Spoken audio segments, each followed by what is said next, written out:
Il est 10h10, elle est là, elle est au bout du fil, Linda Langevin, médium. Allô, Linda? Allô, Annick? Linda, ça va bien d'abord? Oui, tout va bien, oui. Tout va bien, toi? Écoute, on parle d'un sujet qui est intéressant, puis je me demandais, tu sais, ton thème, c'est comment couper des liens énergétiques avec quelqu'un du passé. Quelqu'un du passé, pour toi, c'est-tu des relations toxiques ou quelqu'un qui nous a fait mal? Ça peut être quelqu'un qu'on a beaucoup aimé, qui n'est plus dans notre vie, mais qu'on sent qu'il y a encore un lien qui est difficile à couper. OK. Ou ça peut être quelqu'un qui nous a fait mal. OK. Fait que des fois, puis on sait pas pourquoi on n'arrive pas à couper un lien, on sent qu'il y a un petit quelque chose, puis il y a des façons de faire, comme communiquer d'âme à âme, parce qu'on peut pas toujours parler à la personne. Oui, puis souvent, dans ma âme, Annick, ça va beaucoup plus vite. Alors, je te dis comment faire. C'est simple. Tu dis, je demande à mon âme de parler à l'âme de, là, vous dites le nom et le nom de famille. Puis tu dis, là, il faut que tu parles du positif d'abord, de ses qualités, de ce que vous avez appris avec lui ou qu'est-ce qu'il y avait de beau. Puis après, il faut vous parler de ce qui doit se régler, ce qui doit se finaliser, qu'on veut plus dans l'aujourd'hui, là, tu sais. Ben là, maintenant, on est rendu ailleurs, puis là, continue ta vie, puis là, ben, on pardonne ce qu'on avait à se pardonner. C'est comme... Si on fait ça, je vous dirais 2 à 3 fois, ça va être suffisant. Un bonsoir que vous n'êtes pas trop fatigué, faites ça 2-3 fois, puis l'âme, c'est vite, vite, vite, ça s'en va direct à l'âme, puis ça règle dans la profondeur de la personne. Je te donne un autre exemple. Oui. Il y avait une petite madame qui a fait la même chose, mais avec sa fille, son adolescente, avec qui elle avait de la misère. Puis elle dit le lendemain, elle a quasiment dit mot à mot, sans s'en rendre compte, la petite fille, de ce que j'y avais dit. Elle a dit, j'en revenais pas. Ben, il y a des moments comme ça qui sont surprenants, mais moi, je le savais. C'est une amie qui me l'a enseigné à un moment donné j'avais allumé là-dessus. Puis, âme à âme, là, il y a juste une petite question là, par rapport à ce que tu viens de dire. Quand tu dis qu'on le fait 3 fois dans la même soirée, non, admettons... pas dans la même soirée, 3 soirs de fil. 3 soirs de fil, OK? Puis, c'est pas nécessaire de dire toujours la même chose. Dans le fond, c'est comme une évolution de conversation ou de discussion qu'on aurait avec cette personne-là dans la vie de tous les jours. Mais comme c'est pas possible, ou peut-être des fois, la personne est pas en mesure de comprendre certaines choses. Ça peut être ça aussi. Ça peut être que la personne n'est pas ouverte à entendre tout ça. OK. Puis, comme tu dis, à chaque soir, ça évolue. Puis tu parles comme si tu pourrais tout vider ton cœur si cette personne-là serait capable d'entendre. Alors imagine les résultats, ça s'en va direct à l'âme. Alors l'âme est dans le présent, puis ça va un travail de profondeur, là. Un travail de profondeur. Puis ça peut être aussi, tu sais, souvent on nous disait d'écrire, quand on vit des choses difficiles, on nous disait d'écrire pour décharger, mettons, nos peines, mais juste de faire cet effort-là, d'avoir cette discussion-là, juste de l'essayer, même pour les gens peut-être qui sont moins croyants par rapport à ce que tu nous apportes là. Mais moi, je le sais, je l'ai essayé, ça fait du bien. En tout cas, moi, ça m'a apporté du réconfort. Il y a une autre façon aussi, si ça te tente. Oui? Mais surtout dans les divorces, je dirais, où tu sens que, mon Dieu, ça fait 4-5 ans, puis je sens encore qu'il y a de quoi, puis énergétiquement, je sens qu'il y a encore quelque chose qui n'est pas coupé. Alors, je fais ceci. Je fais venir la personne en visualisation dans ma tête, en disant son nom et son prénom, et je lui dis, je te remercie pour ce que j'ai appris avec toi. Puis tu nommes ce que tu as appris avec lui, puis là où tu as évolué. Après ça, je te laisse continuer ton chemin. Je reprends mon chemin. Je te laisse continuer ton chemin. Et je te remercie pour tout ce qui a été vécu. Ensuite, vous imaginez un ciseau couleur or et vous coupez tout ce qu'il y a de négatif pour garder que le positif, c'est-à-dire les souvenirs heureux.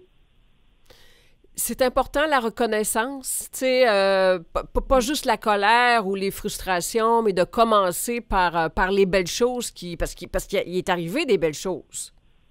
Oui, puis on les a aimés, ces personnes-là. Mm-hmm. Ils nous ont apporté beaucoup. Il y en a que c'est très douloureux, mais il y a eu quand même du positif. Puis la reconnaissance, c'est très important. C'est comme si je reconnais l'expérience que j'ai vécue dans cette vie-ci avec mon âme, puis qui me fait vraiment évoluer, qui fait évoluer lui, puis qui me fait évoluer moi. Je vais te donner un exemple de choses qui se passent en ce moment-là. On parle des fois de relations amoureuses qui se terminent, c'est difficile, on a encore un petit lien difficile à couper. Il y a des gens qui ont de la misère, par exemple. Ils chicanent pour l'argent, la médiation, les enfants, et ils sont quand même assez en lien, mais ils n'arrivent pas à se parler, à se comprendre, puis tout le monde est dans ses émotions. Puis, fait que ça pourrait être un moment également de faire cet exercice-là. Oui. Ou bien d'écrire une lettre de reconnaissance que vous donnez pas à la personne, puis de tout vous libérer dans cette lettre-là, puis après tu la brûles, la lettre. C'est comme si lui n'est pas capable de faire le travail, ben toi tu le fais pour la relation, pour ce qui a été, puis pour la libération.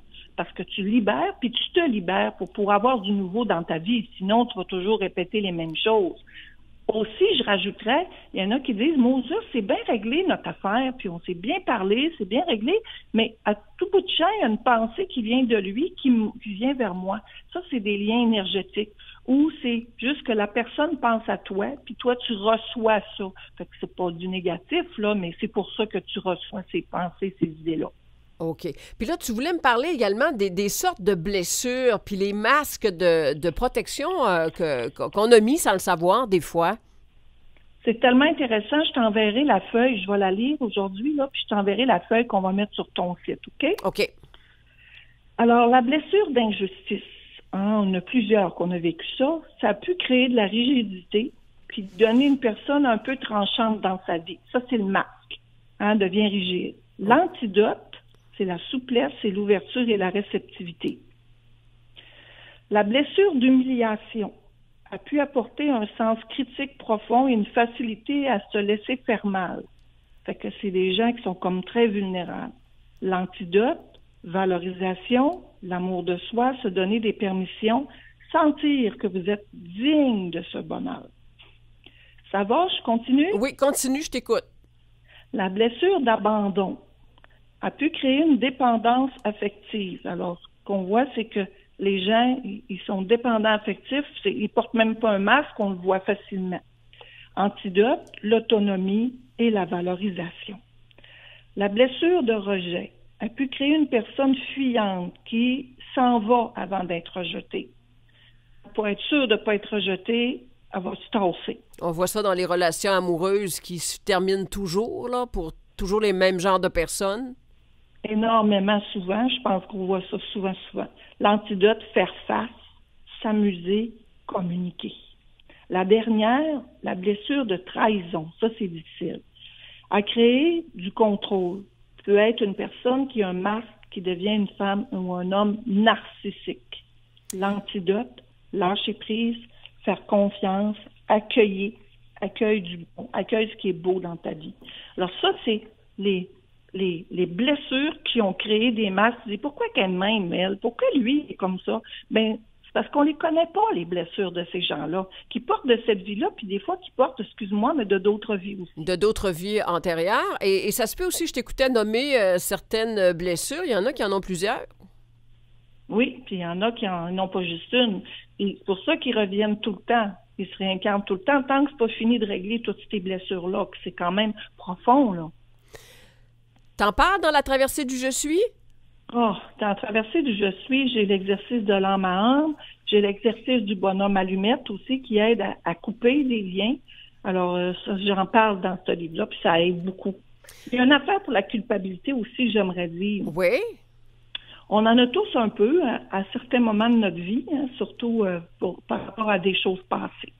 Alors, la phrase, c'est « Je dissous toute culpabilité en moi.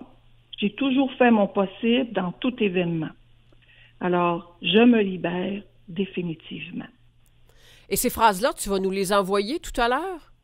Oui, je vais te les envoyer en même temps que je vais t'envoyer la feuille sur les blessures, mais ça ne sera pas tout à l'heure parce que mon ordinateur est pas correct, là, mais ça va à la fin de l'après-midi. fin de l'après-midi. Écoute, ça se peut que ça aille à lundi pour être sur la page, parce qu'en après-midi, ici, là, il y a moi qui travaille avec Jello, mais Gabriel, qui est à la techno, sera pas là. Mais on va mettre ça sur notre page à tout le moins lundi pour les gens qui nous écoutent. Et là, si j'ai bien compris, c'est ton anniversaire lundi.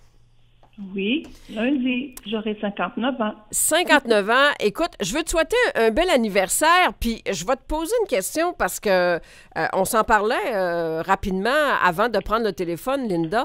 J'ai autour de moi des gens qui sont tous nés à peu près, puis je m'entends bien avec eux autres, là, puis tous autour des mêmes dates. Ça m'étonne, ça me surprend. C'est surprenant, mais en même temps, c'est des espèces de reconnaissance d'âme où ces gens-là, que ce soit amis, amours ou collaborateurs, sont tous venus partager et travailler ensemble. C'est des reconnaissances d'âme où la plupart de ces gens-là se sont connus ailleurs, dans d'autres vies. Ah, c'est intéressant. Ça, c'est peut-être un sujet à aborder à un moment donné. Ça serait le fun, hein? Absolument, ouais, j'aimerais ça. Les gens sont ouverts à ça. J'ai ma conférence toujours à Roberval, hein? C'est quand est-ce la conférence? C'est le 23 et le 24 octobre. Ils ont le choix le samedi à 1h ou le dimanche à 1h. Comment revenir à l'harmonie intérieure? Je pense qu'après la COVID, pendant la COVID, on en a besoin. Oui. J'ai fait une grande salle de 250 pour mettre 60 personnes. Ça fait que les gens n'auront pas peur, là. Absolument. Ben écoute, si on veut avoir des billets pour aller voir cette conférence-là, est-ce qu'on va sur ton site? Pardon? Si on veut aller assister à la conférence, est-ce qu'on va sur ton site ou tu as un numéro de téléphone? J'ai une organisatrice à Roberval qui est Mme Fortin au 418-487-3031. 418-487-3031. C'est pour l'appeler le soir ou les fins de semaine pour réserver des billets. Il y en a déjà pas mal de vendus, mais ça va nous faire plaisir de vous accueillir. Puis moi, le 22 octobre, je vais être avec toi en studio. En studio, super, on va t'accueillir avec plaisir. Fait que Linda, on prend un petit peu d'avance, on te souhaite encore une fois un joyeux anniversaire. Toi aussi, tu travailles avec amour pour aider les gens à avancer dans la vie, puis on aura un petit coucou pour toi lundi dans Dansons comme dans le temps. Oh, merci beaucoup. Puis l'amour, c'est pas ça qui manque. Alors, aussitôt que mon ordinateur est revenu, je vous envoie les papiers, puis je vais vous envoyer aussi une formule pour la justice divine. Merci beaucoup, Linda. Bonne journée, Annick.